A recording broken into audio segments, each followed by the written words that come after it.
কেমন আছেন সবাই? আশা করি ভালো আছেন। আজ চলে এসেছি সাতেনতলা বাজার। এই বাজারে এসে সুন্দর মধুময় একটা মিষ্টি সন্ধান পেয়েছি। আমরা চলে এসেছি খেতে। বন্ধুরা সবাই আছে, আপনাদের দেখানোর চেষ্টা করব। এই সুন্দর মিষ্টি সাজিয়ে রেখেছে আমাদের সাতেনতলা বাজারে। এখানকার সুস্বাদু মিষ্টি যেটা আছে সেটাই আমরা খেতে চাই।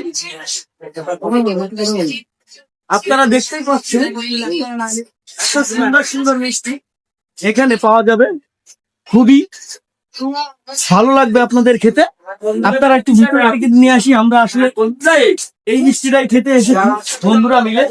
দেখেন দেখেন কি সন্দেশ, খুব সুন্দর একটা মিষ্টি আছে। বন্ধুদের সাথে মিলেমিশে খেতে এসেছে। এগুলো আমাদের ছোটবেলায় আপনারা সবাই দেখে লাইক কমেন্ট শেয়ার করে দেবেন। ভালো থাকবেন সবাই। খোদা হাফেজ।